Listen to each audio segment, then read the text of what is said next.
Okay. All right. Hi, Luis. Hello. We're going to start asking questions and let's see how you want to answer them. So, my first question is you worked for 2 decades in high stakes global campaigns.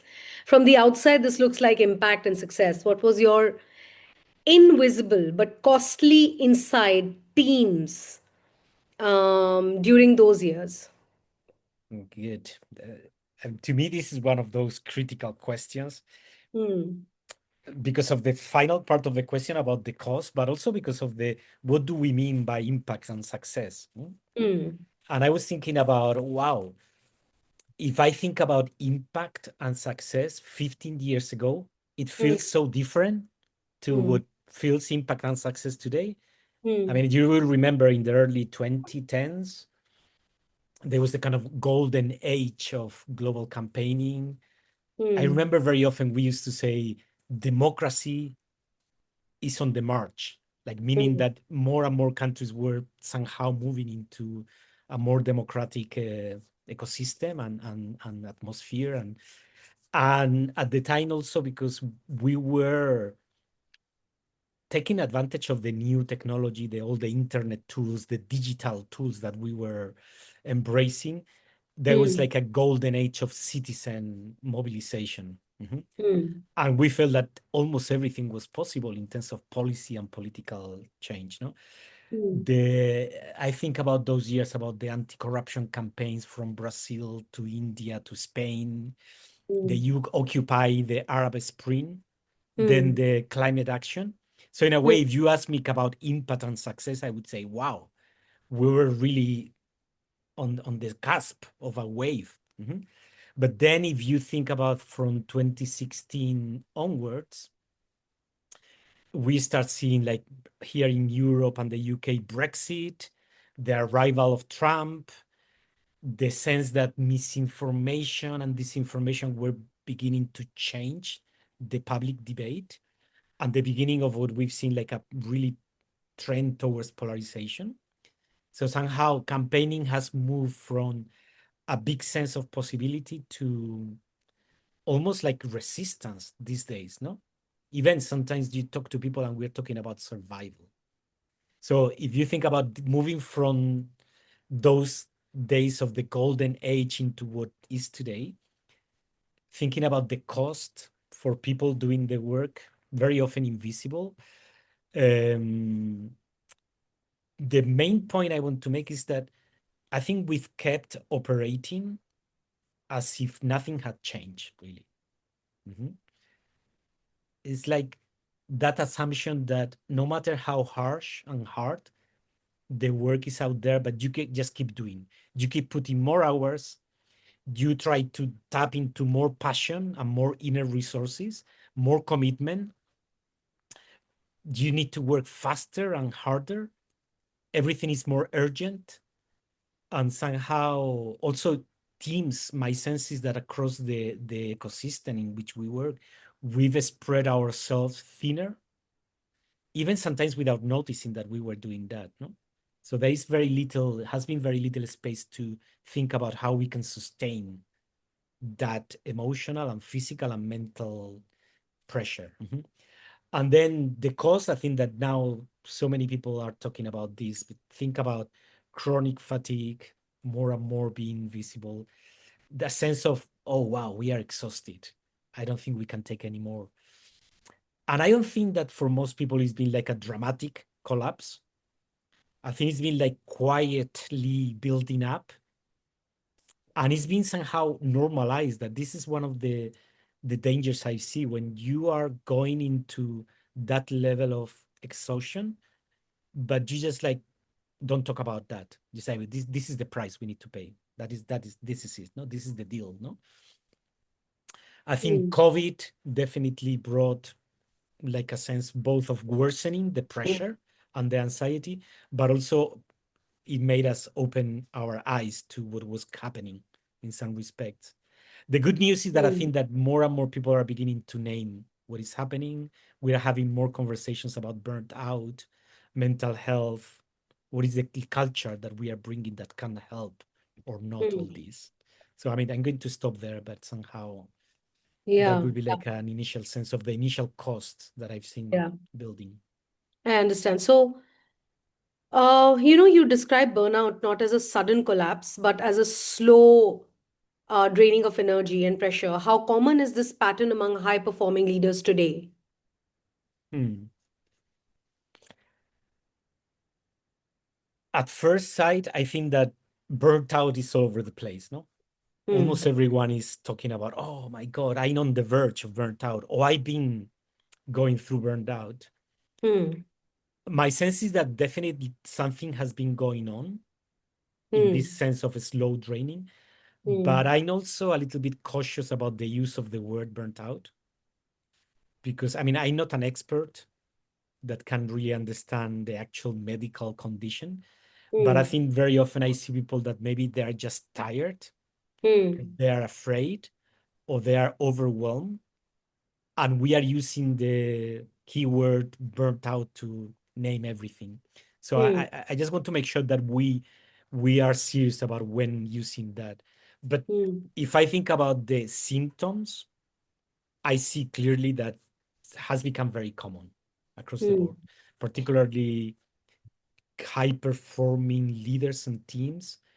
I can see that sense of loss of energy, even loss of clarity as a result, no?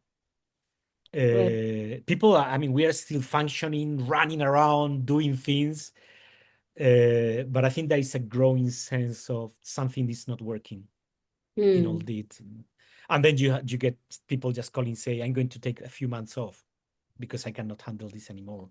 Or you Hmm. get people, managers coming to talk to you saying, I need a change here because I think that I'm beginning to feel just this is to that. Hmm. And to me, it's not a surprise because I was back in 2019 struggling with many of these issues.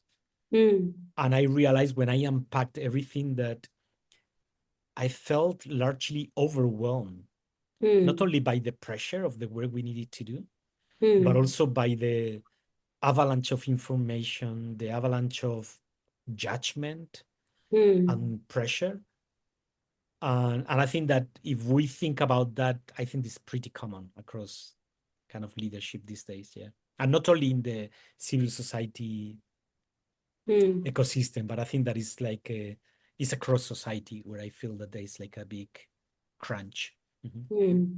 So, even smarter people who are running very driven teams are ignoring that they need to do something within in the quest of changing the world, in the quest of doing something which is more valuable.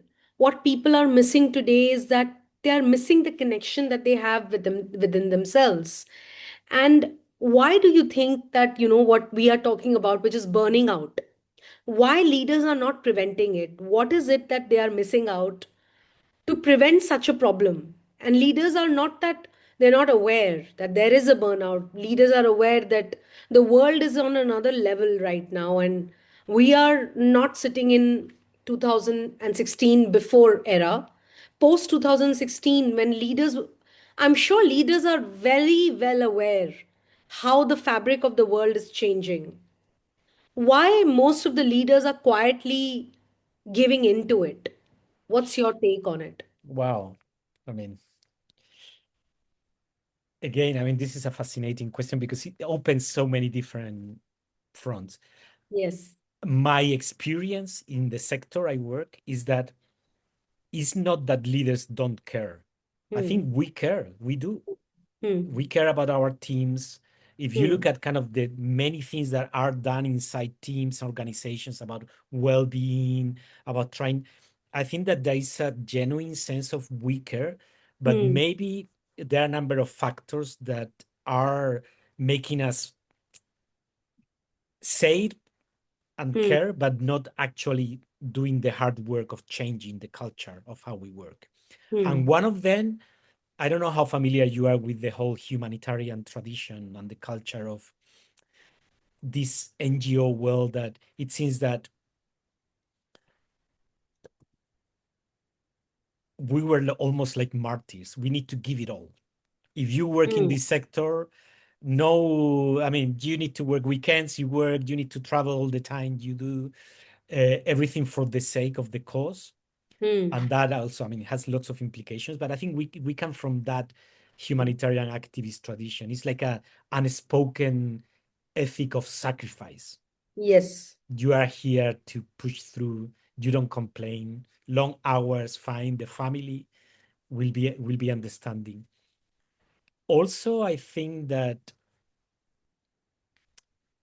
apart from that legacy, I Mm, think we have also a sense that things are getting so complex and difficult that we cannot stop now, that we cannot pause to deal with that issue mm, because the world is going so fast. And also, is the perception that if we stop, we are going to lose the right. possibility of having impact. So I think that there also in many organizations that this sense that, oh yes, we know that this is important. We need to take care of our teams.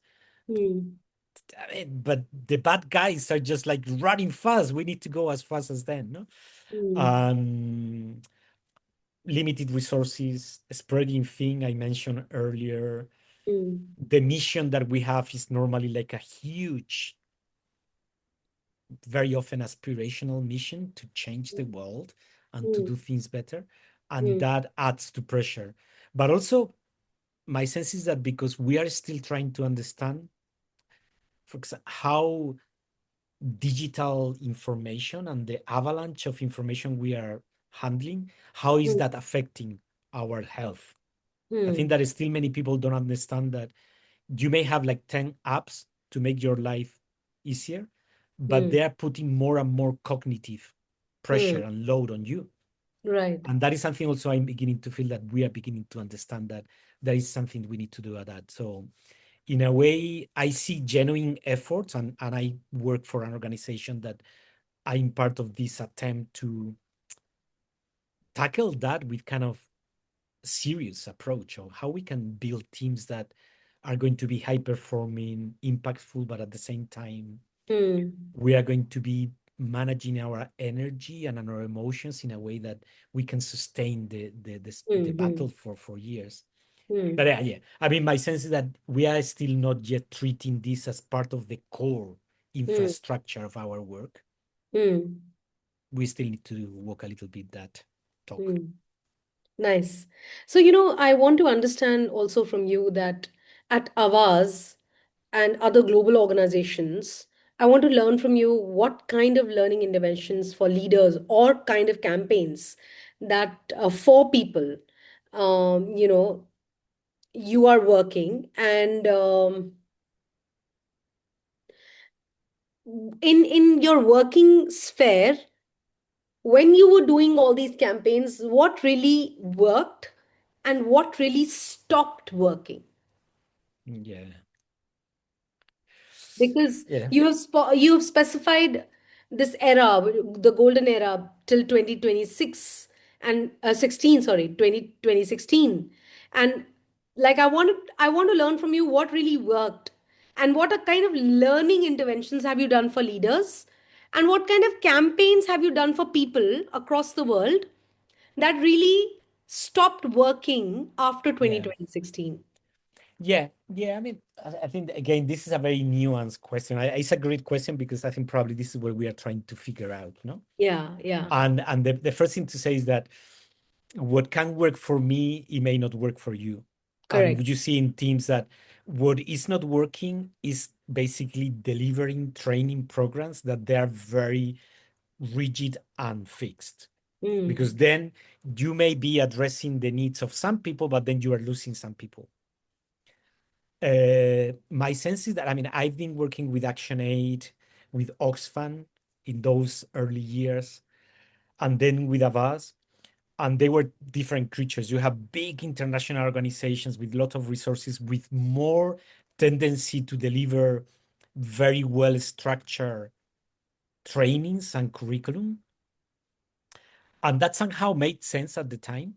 But then moving into the kind of Avast world that is like a smaller team, much more agile, flexible, holding like a broader set of skills and also reality forcing you to gain more skills as you move. Hmm. I think that what I've seen is that the one-off conventional trainings Hmm. sometimes may have some value to Hmm. deliver some frameworks or a particular way of working or some Hmm. fundamental information, but Hmm. they seem to be not doing it anymore, at least for my teams. Mhm. Hmm. Hmm. I think what I've been seeing and experiencing, and then I've been doing focus groups over the last year with a number of practitioners. What I keep hearing is that the bulk of the learning happens on the job. And that is Hmm. something that probably you will see in many books on learning and training, is that learning on the job, on the day Hmm. to day, is what really sticks, what gives you the autonomy to try and fail. Hmm. You have good feedback loops in order Hmm. to be getting that sense of, oh, this is going well, this is not working, so on. So the main Hmm. challenge now is like how we can build learning programs that Hmm. don't take people away from the day-to-day work, but they're really embedded in the Hmm. cycles of work, no? Hmm. Hmm. And I mean, we are experimenting with micro learning. We are Hmm. experimenting with more coaching and mentoring processes where people will be doing the actual work and using that as the material for the Hmm. actual learning experience. No? This is what Hmm. I Hmm. see. But I mean, I'm a very weird animal in some respects because I love the experiential learning and I also love some of the academic approaches to learning. I can get a book that is super dense and I can enjoy and learn about that. So I'm always looking for the balance. But Hmm. to me, for a big team or like some kind of middle-sized team, we need to understand that two things. The one thing I said is that that agile, flexible approach to learning needs to be more. I mean, we need to invest more in understanding how that works. And the second is that we need to turn everyone in the team, both as a learner, but also into some kind of driver of learning. I love when you have your managers, your leaders, anyone in the team is taking opportunities to share learning with others in any conversation, in any campaigns call, in any check-in with your line manager, etc. Awesome. So I quickly want to understand what kind of campaign really stopped working that you worked for longest. Campaign or learning program. Learning program for leaders and campaigns for masses. Both. Both kind of examples I want which stopped working. I mean, it's difficult to say stop working. Maybe on the learning side, I think we, in those years of Brené Brown talking about vulnerability, I think we were brave enough to move into that territory and to try to work around the inner journey of Hmm. people in the team and learn together. Hmm. And I think we stopped doing that in a very deep way because Hmm. somehow we were not equipped to Hmm. handle some of the deepest issues that could come as a result. Yeah. Hmm. Your fears, any potential traumas, any potential insecurities that they need a little more depth into that. I Correct. think we haven't been equipped to handle that, and I think that it didn't work. It generated some pushback. So I would say that going into the inner dimension without preparation can be counterproductive. Very, very tricky. In terms of the campaignings, I think this is kind of a much more metaphysical, big paradigm thing. Is that compared to the golden age, if we call it like that, there was a sense that we could be changing the world step by step, like policy wins, a piece of legislation here, a new policy here, Hmm. and winning like a court case here. We Hmm. felt that that incremental approach could take us to like a better democracy, a better society, less Mm, injustice, and so on. Now, in the face of this pushback coming in terms of even democracy being mm, at stake, I think we need to work at a different level. Policy wins are important, but not enough to change the entire culture that then allows mm, for political change and social change to happen. So I think mm, that now we become much more aware of how you need to work over the long term in building new cultures of possibility about everything, and also engaging in the conversation about how people are challenging the values that mm, for many years we felt that they were almost universal, and now mm, suddenly we are being challenged. mm, And we need to learn how to have those conversations. I think that there is a still we want to win the specific battles mm. in the parliaments, in kind of legislative places, but I think now you will hear many people talking about we need to become better storytellers, we need to become better culture drivers, and I think that that's right. I mean, that's part of the change we are seeing, the Interesting. evolution. Yeah. So I'm gonna merge these two questions and ask you that, you know, biggest myth in the corporate learning and development that still believes about adult learners. What do you think that is? That adult learners, you understand this question, that what is the biggest myth that corporate L&D still believes about adult learners? That is one question. But we all are speaking about inner dimensions of leadership, which is energy, presence, emotions. And why are they still a threat as a soft or a good to have and not must have in the organization? So I want you to consider these two questions collectively, if you can answer. Yeah, I think they are related. Yeah. Yeah, I mean, even if we've been reading about it for probably 2 decades or more, but I think Hmm. still many people get very excited when there is like a very tidy, tight Hmm. framework or Hmm. tool Hmm. approach, and you say, okay, this is going to be enough. We have the perfect tool to explain and to learn how to do X, Y, or Z, no? Hmm. How to Hmm. run a campaign, how to do effective transformational leadership. And that is the myth, because if you don't think about the emotional side of learning, if you don't Hmm. think about the relational side Hmm. of learning, there Hmm. is no framework that is going to really do the job. So I Hmm. think the myth is basically that you can ignore the Hmm. anxiety, the fear, the excitement, the passion that can often with learning, Hmm. and still get it. So why some people are putting more and more emphasis on psychological safety, mm, Hmm. on habits, that they're, I mean, a habit is not an automatic thing that it can Hmm. be acquired or not. This is something that needs to be worked through your own Hmm. identity and emotional side of things, no? But also my sense, and this is one of the critiques I've had on many leadership programs, is Hmm. that there's been a huge emphasis on the individual journey, Hmm. very often fueled by this idea of the hero's journey. It's saying you train great leaders and they will take care of the rest. I don't think Right. that that is totally right. I agree that great leaders can have a great impact in organizations and so on, but I think you need a much more relational, social ecosystem in which you bring the learning. So everyone is learning from that space of safety, excitement, and common ground. So that would be a little bit about the biggest myth. Um, why the inner dimension still can be treated as Hmm. soft or good. Hmm.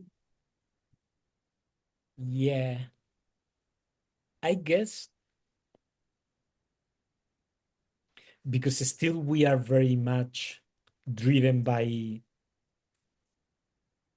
an outcome mentality.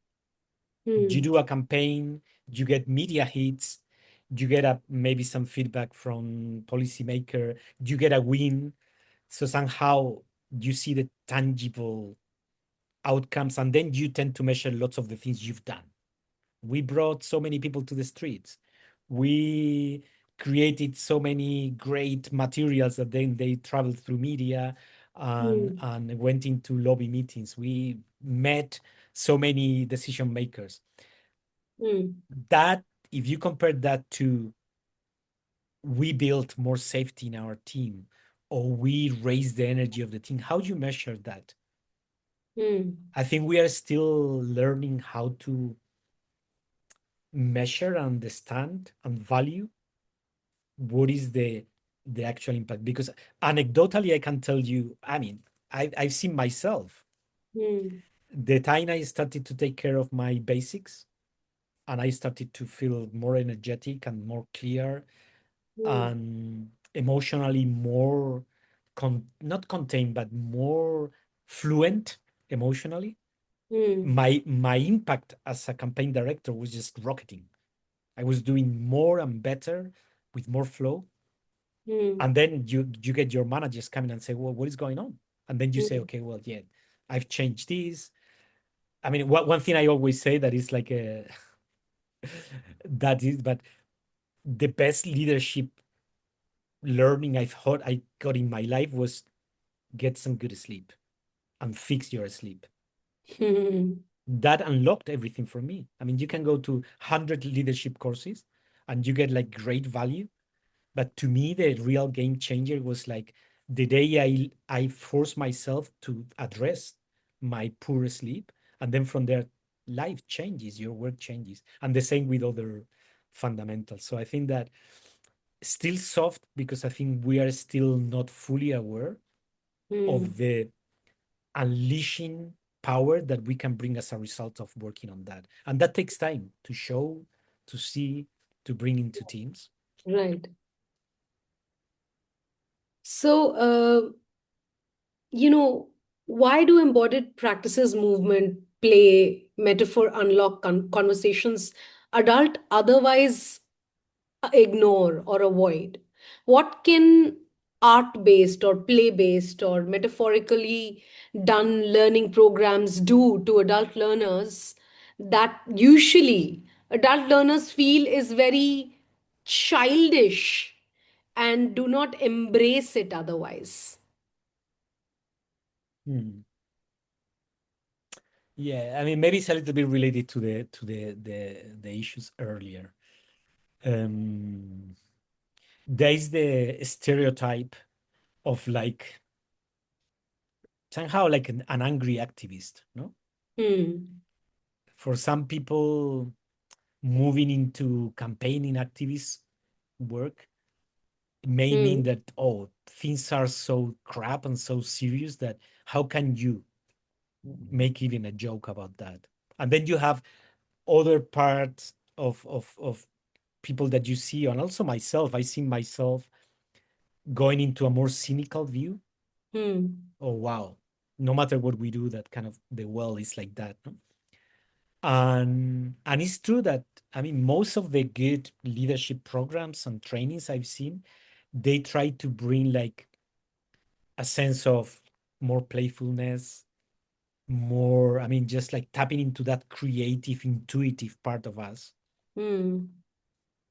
So there is a tension there, there is a dance. Hmm.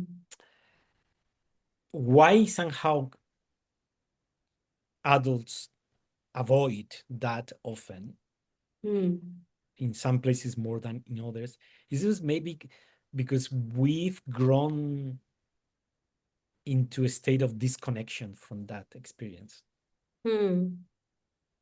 That, I mean, it's not that we forgot, it's that maybe we've been many years like living in that state of disconnection from our own full, rich, emotional, intuitive side. Mhm.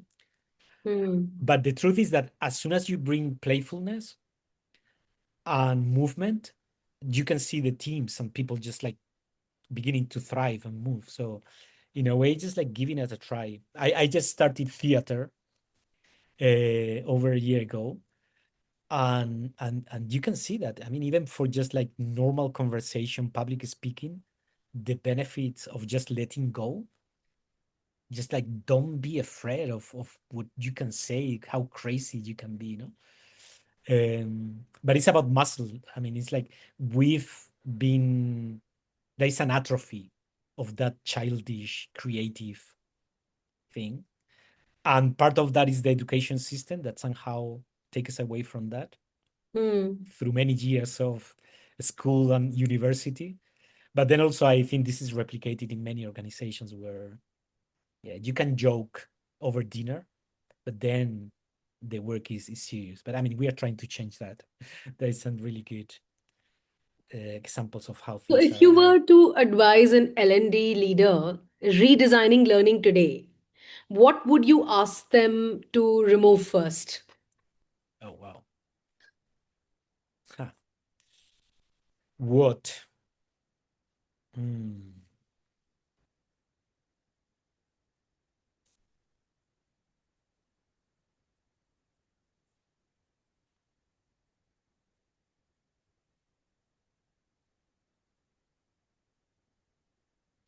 I would just say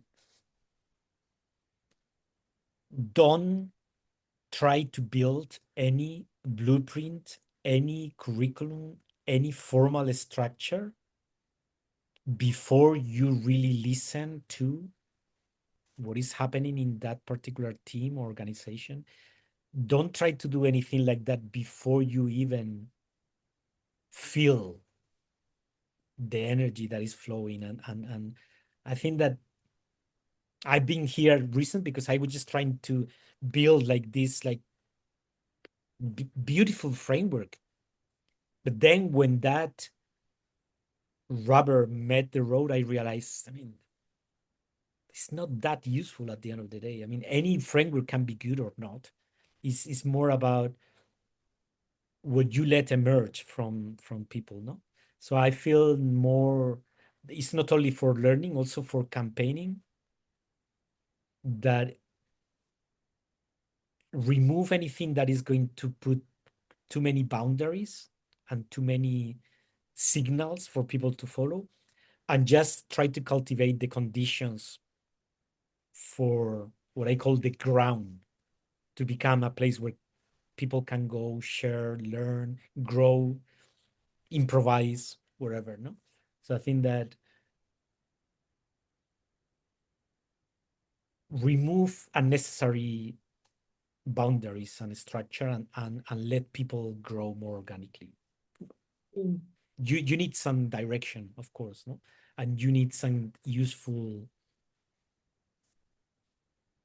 processes So, and some structures, but yeah, no, don't make it too. so what you're saying, I understand, but leaders, my next question actually is very much linked that leaders have to have a buy-in and from their stakeholders. How can they justify this fluidity or the inner work to the stakeholders and it convince them that this is how it's going to work? What should a leader like a CHRO, like a HR head, should do to have the buy-in from the CEO or the board members? And what should they do? The hardest part for a human resource leader is to have stakeholder buy-in. What's your tricks that you can share Mm, with them to have the leadership buy-in or the stakeholder buy-in? mm.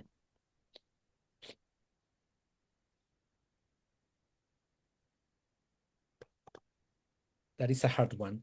That's a hard um question. Nobody's able I to. mean, and also because I'm not a L&D expert. I mean, this is something that I've been more like a campaigner, um But a you've been leader. designing learning programs for leaders, right? Yeah, but somehow I'm not someone who comes from like a years of like practice. I shifted into that in the last 2 3 years, but also I had some experience many years ago. But what I feel is that I'm beginning to see the potential impact on stakeholders when you talk about learning and development and the inner dimension from actual experience. Mm. When you say, you remember that team that delivered that great campaign? Let's look closer to that experience. And you will realize that a big part of the secret sauce was that team feeling safe in making mistakes, in being crazy about the ideas, in being like learning all the time, making learning like a central part. Mm. That had the impact. Mhm. Mm. And then you look at the other teams where maybe that hasn't happened and we haven't paid attention and how we struggle. So this year I've realized that when I go into the actual experience of how real life unfolds and how our teams work, you find it easier. Maybe it's not easy to put into conceptual ideas, but you show rather than tell.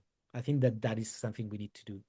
Mm. And there's some beautiful books. I mean, now I'm reading this book called The Quiet Before Wow. that Okay. speaks about all these movements over, I mean, many different places and how those movements were built over time.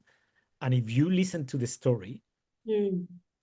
the real story was about how these teams emerged from those relations in a very messy way, with friction, with, and I think that if we are able to understand that, then Mm. people will be able to say, okay, well, we need to invest more.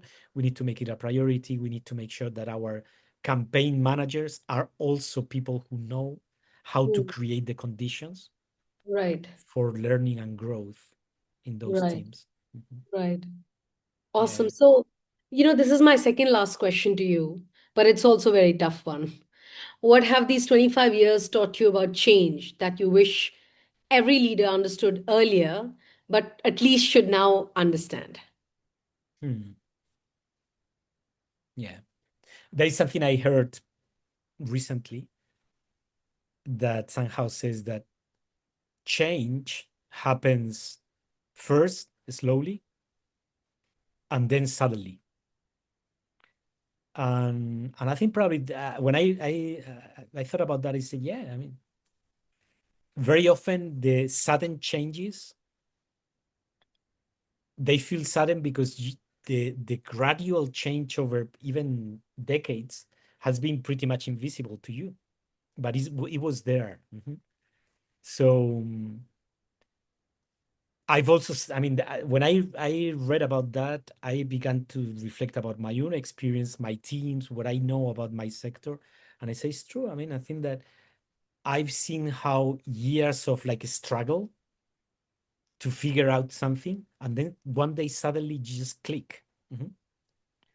And I think that very often in this culture of everything needs to be fast and quick and easy, is counterintuitive to say, no, no, no. I mean, yeah, we need to engage in the real life world of like urgency, and we need to win the today's battles if we can. But at the same time, we need to be building something that is going to outlive any kind of challenges that we are facing Very today, you know? beautiful. What you Yeah, said yeah, is very beautiful for me because I'm looking at it from a personal perspective. yeah, But interesting. So this is my last question. Louis, I want to, introduce you in a manner that covers all the facets of your experience and your life between campaigning, learning and development for leaders or for people in the organizations that you have worked for. So, can you please give me a complete picture of your professional trajectory in a manner that it's solid for me to share your profile with my readers? yeah. Okay. And you can start from the college the college education you took. From there till now, if you could give me a consolidated profile of yours and give me very solid milestones of your career. Yeah. Yeah. I mean, think about like provincial life in southern Spain. And I, coming from a middle class family, I followed my brother, my elder brother, into law because somehow I had this idea of being a journalist, but I was very shy and very insecure in many respects. So I said, oh, I'm going to follow my elder brother who is already walking that path. But then 4 years into legal practice, I realized that I was not believing in it enough. I did it the best I could, but I was not enjoying. I was not even understanding the potential social impact of law. And I escaped. Some people said this was a very courageous thing to do. For me, it was a little bit more like escaping, really, from facing hard truths. And I went to the UK and I had some time to recycle myself. It was a long sabbatical time, just reading books, doing voluntary work. And through some of that social oriented voluntary work, I realized that moving into more the NGO grassroots work in the UK was giving me something that I hadn't felt before. And how Because long was that voluntary sabbatical was? sabbatical were about 5 years. And Okay. then I went back to university. I did a master's degree, no, sorry, a BSc on social policy. And then I did a master's on humanitarian practice and Mm, development work. mm, And I had the lack of like having a mentor, one of my tutors at mm, university, that really told me you should rescue your legal background. I say, no, no, no, I don't want to hear more about my legal background. I hate it. And they say, no, no, there is something there for you. And mm, that brought me into working into human rights with a more like legal perspective into development and humanitarian wealth. And that was like the discovery of a real passion. I felt that I had something to bring to this world. And mm, then I worked like for big NGO. I did a little work with the Red Cross. Then I moved into Action Aid with lots of experiences in India, Nepal, and Bangladesh. We had a very strong teams there. It was a little bit of a baptism of fire, of going to the ground and working with people in Gujarat, in Orissa. I mean, I was a couple of times in Delhi, also doing some interesting stuff. And then from there, I became more like a policy advisor type of person mm, with a very practical mind.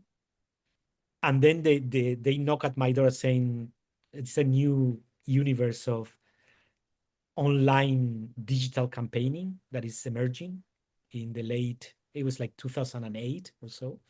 mm, And I jump into that train, into kinds of like pushing myself into understanding more statistics and how people behave and engage in social media. What is mm, the power of online connection and the limitations? And that has been since 2008 till now.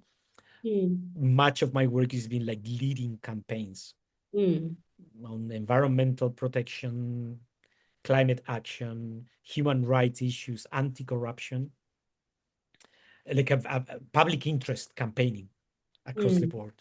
And I feel that has been like every day and every year being to university, apart from a job. It was like the learning happens so fast, so intensely that it's been. So what happened in 2018, 2019 is that I felt that because of the things we've already discussed, I was beginning to feel that either I took care of myself and my inner life, or I was going to end up burnt out badly.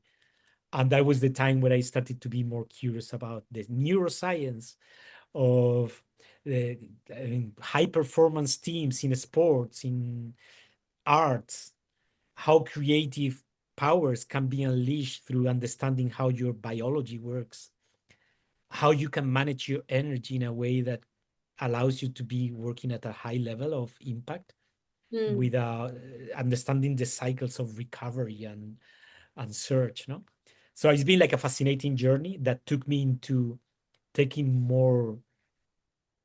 like talking to my boss and saying, I want to go into this new world of learning and development and growth. I want to be of use to understand how we can build a better generation of campaigners and activists. And this has been the last 3 years, basically, learning and trying, experimenting, So in this both. process Yeah. of doing the new stuff last 3 years, you developed learning programs for leaders. Is that what you did? I'm in the process. I mean, we've done lots of different things, but it's been, I as I told you, I mean, I didn't want to, I had the temptation, but I didn't want to develop like a full program. I Hmm. have. I, for example, I gave a presentation last summer in a summer academy where I put my vision of like the 6 terrains of transformation we need to approach as leaders. That was Hmm. my attempt to put everything into a more, Hmm. uh, but I, and I'm doing different pieces on that.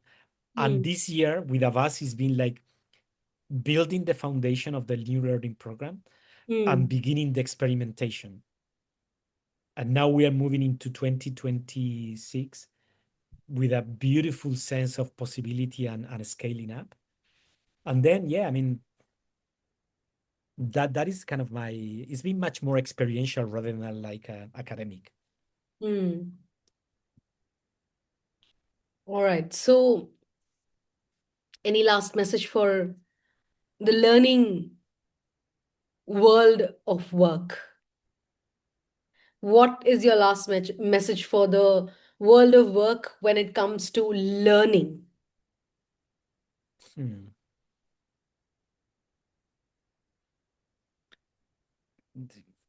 Just, I don't want to repeat myself. So, You can take your the, time. You can also yeah, text. no, but yeah, no, but a different take on all this is that Mm,